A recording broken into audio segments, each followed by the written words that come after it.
వెంటనే తక్షణమే అంటే మనం ఎప్పుడు అయినా కానీ ఏ సమయంలో అయినా కానీ అన్నగారు కాదన్నారు. మనల్ని ప్రేమించి మన దగ్గరికి రావడము ఎంతో శుభదాయకం. కాబట్టి ఈ సమయము అయ్యగారికి ఇస్తున్నాను. కాబట్టి చాలా జాగ్రత్తతో, భయముతో, వణుకుతో వాక్యముని విని వాక్యానుసారంగా జీవించవలసిందిగా ఈ మాటలు ఊహిస్తూ అన్నయ్యకు అప్పగించుతున్నాను. చప్పట్లు.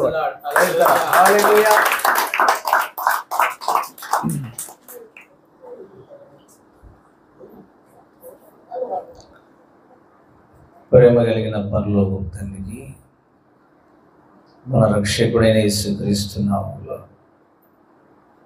ఘనత, మహిమ, ప్రభావములు సర్వయుగములకు కలుగును గాక. ఆమేన్. రెండు చేతులెత్తి ప్రభువు స్తోత్రం చెప్తాం. హల్లెలూయా, హల్లెలూయా. నన్ను ప్రేమపూర్వకంగా ఆహ్వానించిన దైవజనులందరికీ, మరి మా ప్రియ అంకుల్ అక్కగారికి, వచ్చిన తల్లులందరికీ నా హృదయపూర్వక వందనాలు. మీ అందరికీ శుభం, వందనములు. యేసు కృప మనందరికీ తోడై ఉండును గాక. కృప నిత్యం మనల్ని నడిపించును గాక. ఇందాక అంకుల్ గారు కొన్ని విషయాలు నా గురించి చెప్పారు. ఆ తర్వాత అంతకంటే ముందు తమ్ముడు మరి అన్న వచ్చారు, చప్పట్లు కొడదామని చెప్పాడు. మీరు అనుకున్నట్టు నేనేం కాదు. యేసయ్యను మోసుకొని తిరిగి ఒక గాడిదనేది గుర్తుపెట్టుకోండి అంతే. అదొక్కటి గుర్తుపెట్టుకునే సార్. మనం ఏం చేసినా ప్రభు మహిమ కోసమే చేయాలని నా ఆశ. మనం అంత నథింగ్ అంటే ఎందుకు కూడా నోచుకోలేని వాళ్ళం ఉన్నది మనందరికీ తెలుసు.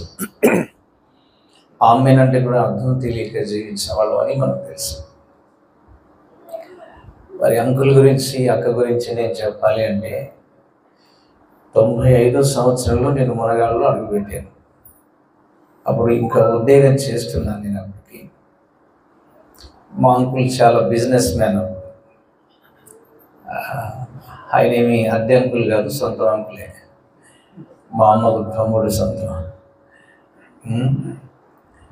అక్కను నేను అక్క అని చెప్పకూడదు, కానీ నన్ను సేవలో తల్లిలాగా చూసుకోవాలి. నేను ఈరోజు చాలా ఆనందంతో వచ్చాను ఇక్కడికి.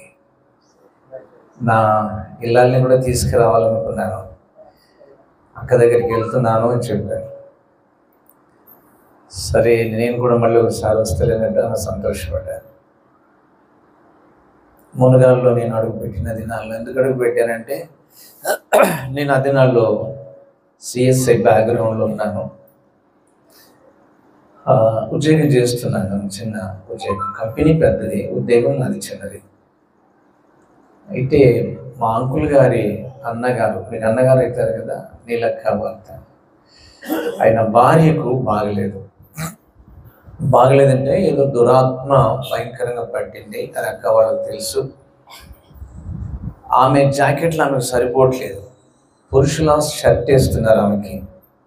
ఊడిపోయింది మనిషి అంట. అంటే కాలి చచ్చిపోయిన మనిషి ఆత్మ ఆమెకు పట్టిందంట. సేమ్ అట్లాగనే కాలిన వ్యక్తి ఊదిపోయినట్టుగా బాగా ఇదైపోయింది. నేను డ్యూటీ నుండి ఇంటికి వచ్చాక మా అమ్మ ఒక మాట చెప్పారు. ఈ మామయ్య గారి, అంటే అప్పటికి మా తమ్ముడికి పెళ్ళి అయింది అనుకోండి, మీ మామయ్య గారి వారింట్లోనే మా తమ్ముడికి పెళ్లి చేశాం. భార్య నీలక్కకు బాగలేదంట. నైనా వెళ్ళి ప్రార్థన చేసిరా, వాడు వచ్చి వెళ్ళాడంటే, పోమా వాళ్ళంతా విగ్రహాల దిక్కులు, వాళ్ళ ఇంట్లో పూజలు పునస్కారాలు ఉంటాయి, నేను ఎందుకు వెళ్తాను, నేను వెళ్ళను అని చెప్పాను.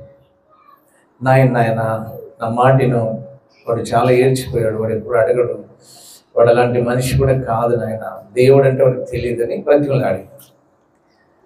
సరే ఆ రాత్రి అంతా నేను ప్రార్థనలో కొంచెం గడిపాను. ప్రభా నాకు ఏదో పిలుపు వచ్చింది, నేను యోగ్యుని కాదు, నాకు తెలియదు, నేను బ్యాక్గ్రౌండ్ నామకార్థ క్రైస్తవ జీవితం. అయితే స్పిరిచువల్గా దేవుడు పెంచుతున్నాడు, కానీ ఇంకా లోతైన భక్తిలోకి రాలేదు. అప్పుడప్పుడే బాప్తిసం తీసుకున్నాను. నేను 95లోనే నేను బాప్తిసం తీసుకున్నాను గుంటూరు ఎస్ఐ గారి దగ్గర. అయితే నేను ఒక ప్రార్థన చేశాను, ప్రభువా నువ్వంటూ నన్ను మునగాలకు తీసుకువెళ్తున్నావు అని అన్నట్టయితే నేను వెళ్ళేసరికి సహోదరి ఆరోగ్యంగా ఉండాలి. ఎందుకంటే ఆమెకు 24 hours 24 గంటలు కూడా దురాత్మతోనే నిండి ఉంది. ఏమి వెళితి లేదు, సమయం అంతది ఏమి లేదు, రాత్రి పగలు బాధపడుతుంది. ఈ విషయం నాకు చాలా తీవ్రంగా చెప్తే నేను ప్రార్థన చేసుకున్నాను. నేను పూలూరు దగ్గర బస్సు దిగి మరుసటి రోజు సాయంకాలం వచ్చాను. నేను వచ్చేసరికి ఆమె వంట వాళ్ళ దగ్గర పని వాళ్ళ దగ్గర తిరుగుతూ ఉంది. షర్టు లేదు, మామూలు జాకెట్ వేసుకుంది. ఏం అద్భుతం జరిగిందంటే నేను వెళ్ళేసరికి ప్రభు ముట్టి స్వస్థపరిచాడు. అవును, దురాత్మను వెళ్ళగొట్టాడు, పవిత్రాత్మను వెళ్ళగొట్టాడు. ఎవరు ఎక్కడుంది నీలక్క అని నేను అడిగితే అది నన్ను అక్కడ పని చేస్తుంది కదా అన్నారు. మరి ఇలా ఉందన్నారంటే ఏమన్నా మీరు వచ్చే ముందు ఈరోజు ఉదయం నుండి బాగానే ఉందన్నారు. నేను వచ్చే ముందు కాదు, నీ ముందు నడుచువాడు నీ దేవుడైన యెహోవా, ఆయన ముందు నడుస్తాడు. అక్కడ స్టార్ట్ అయింది ఇక సేవ. అంతవరకు నేను పెద్ద సేవకుని కాదండి. ఊళ్ళు తిరిగి సువార్త చెప్పేవాడిని, సిఎస్ఐ బాబులతో తిరిగేవాడిని, ఇట్లా చేసేవాడిని.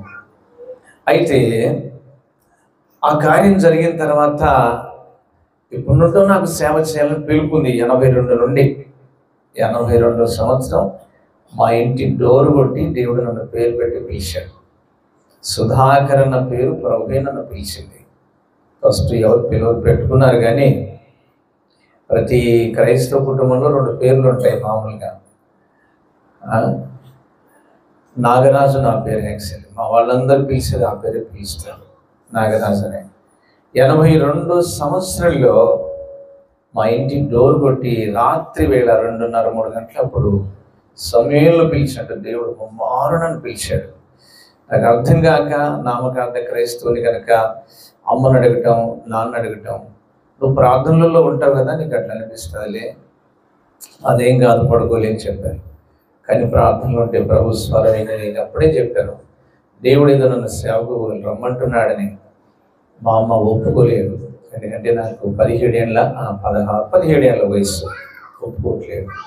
కుటుంబం పెద్దది, ఆటంకాలు, ఏది ఏమైనా టైం వచ్చింది సేవకు. ఈ మునగాలు ఎలా ఉందంటే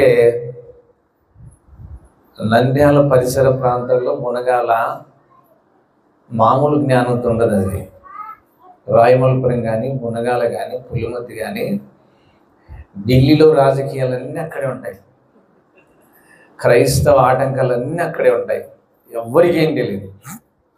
సిఎస్ఐ చర్చిలో నేను అడుగు పెట్టేసరికి ఇంకా చిన్నగా ప్రార్థనలు మొదలు పెట్టాము, కూటలు ఇల్లు తిరగడం.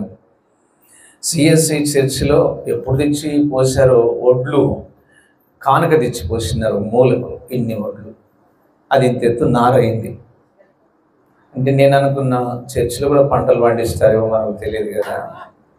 అంటే తెరవలేదు అంతవరకు చర్చి, శుభ్రం చేయించి ప్రార్థనలు మొదలు పెట్టాము.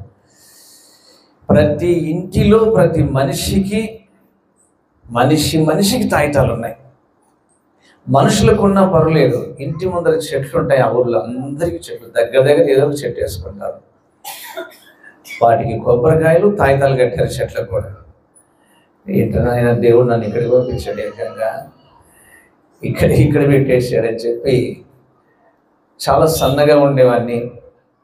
అంకుల్ నన్ను అయ్యగారు అన్నారు, క్షమించాలి, నేను సుధాకర్ ఎప్పుడైనా నీకు నీ ప్రేమ నన్ను అట్లా పిలుస్తాను, ఎందుకంటే తల్లిదండ్రులాగా నన్ను చూసుకున్నారు. అట్లా నేనంటూ ఉన్నగాళ్ళు అడుగు పెట్టాను అంటే అక్కను పొలం పని పంపించేవాడు కదా అంకుల్.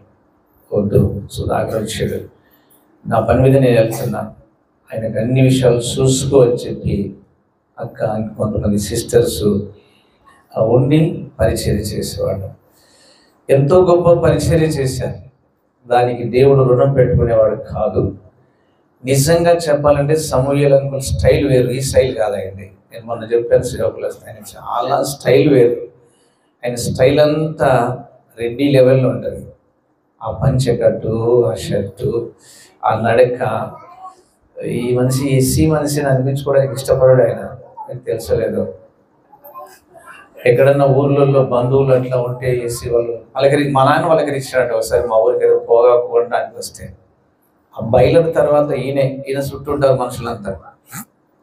సార్ మాకు వేపియండి, వెంకటయ్య గారు మాకు రేట్లు వేపియండి అట్లా అని చెప్పి అడిగేవాడు. మా నాన్న వెళ్ళి ఏం పోయి ఇంటికి రా అన్నాడంట, అంతే.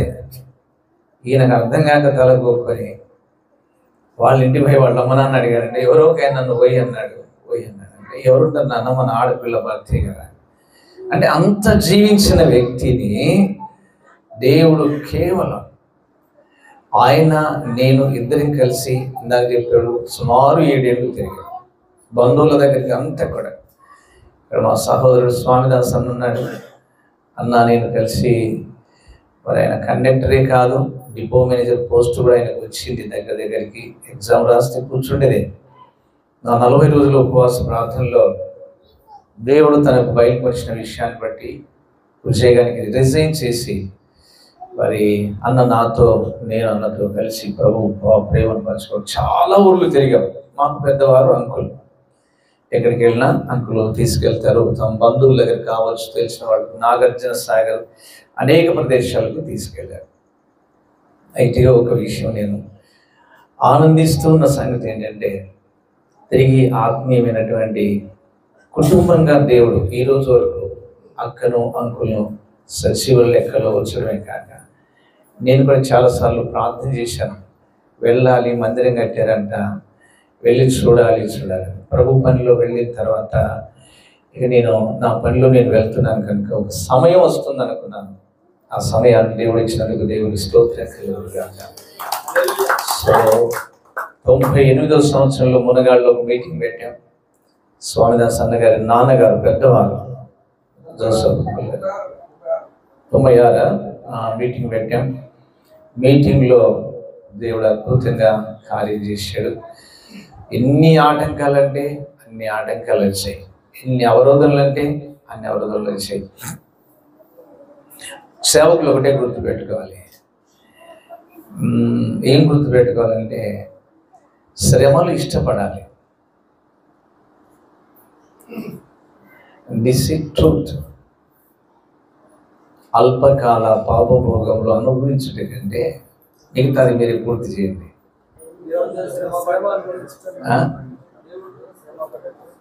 అల్పకాల పాపభోగములు అనుభవించుట కంటే క్రీస్తు విషయమై నింద గొప్ప భాగ్యమై ఎంచుకొని దేవుని రాజకుమారి యొక్క కుమారుడిని అనిపించుకున్నటకు ఒప్పుకొనక దేవుని ప్రజలతో శ్రమ అనుభవించటమే మేలు అనుకుని ప్రయాణం కట్టాడంట మోషే గారు. అంటే ఒక సమర్పణ జీవితం, ఈ సేవా జీవితం, ఏది మేలు ఏది కీడని తెలుసుకొని ప్రయాణం చేసేదన్నమాట. కాబట్టి మీకంటే నేను ఏదో జ్ఞానవంతుని గొప్పవానని తలంచుకోవద్దు. మనం షేర్ చేసుకుంటున్నాం, అనుభవాల్ని పంచుకుంటున్నాం. మరి అక్కడ ప్రారంభించినటువంటి ఆ కార్యం 96లో దేవుడు అద్భుతంగా మీటింగ్స్లో చేసిన కార్యం ఏంటంటే 32-34 మంది బాప్తిసం తీసుకున్నారు. 32 మంది బాప్తిసం తీసుకున్నారు. ఇంకా 4 ఒక ఆమె రాకుండా చేసేసింది, ఆటంకం చేస్తే దేవుడు మెడ ఎనికి తిప్పాడు. ఆమెకు ముందున్న మెడ ఎనికి తిప్పాడు. ఇంట్లో ఎంత గందరగోళం అయిపోయింది. మళ్ళీ నా దగ్గరకు వచ్చింది. నేను నంద్యాలలో సేవ మొదలు పెట్టాక దేవుడు అద్భుతంగా కుటుంబాన్ని కూడా నడిపించుకున్నాడు. ఈ విధంగా దేవుడు చేస్తున్న కార్యాలు ఎన్నెన్నో మీకు పంచుకోవడానికి గల కారణం దేవుని సన్నిధిలో అంకులు నిలబడి చెప్పిన మాటలు. ఆ విధంగా కుటుంబం నాకు పరిచయం అయి మీకు చెప్పాలి, నేను 2 జతలే బట్టలు కలిగిన వాడిని. ఆ దినాల్లో ఒక జత సూట్ కేసులో ఉంటాయి. నా సూట్ కేసు ఆ దినాల్లో మీరు చూస్తే సూట్ కేసుకి వెళ్ళేసి వస్తారు. లాక్ ఉండదు, దానికి తాళ్ళు కట్టాలి, ఏదో ఒక తాడు కట్టాలి. ఒక జత బట్టలు మీద ఉంటాయి, ఒక జత సూట్ కేసులో ఉంటాయి. ఎప్పుడైనా ఇంకా సంచిలో పెట్టుకొని వచ్చేస్తా. అక్క మా బట్టలు పిండేది, ఆ తల్లికి దేవుడు తోడై ఉండడుగా నిరంతరం చక్కని వంట చేసేది. నా చుట్టూ తిరుగుతారు భార్య భర్త. ఈయన అంటాడు, నేను కూల్ డ్రింక్స్ తెచ్చినా లేడు, నేను ఇది పండ్లు తెచ్చినా లేడు, ఒకళ్ళ మీదనే ఉంటాడు, అనుకుంటూనే తిరుగుతూ ఉంటాడు మా అమ్మలాగా. నాకేంటి ప్రార్థన ప్రార్థన ప్రార్థన. దేవుడు అదొక్కటి నేర్పించాడు నాకు శ్రేష్టంగా. ఆ ప్రార్థనలోనే వాక్య ధ్యానాలు నేర్పించాడు.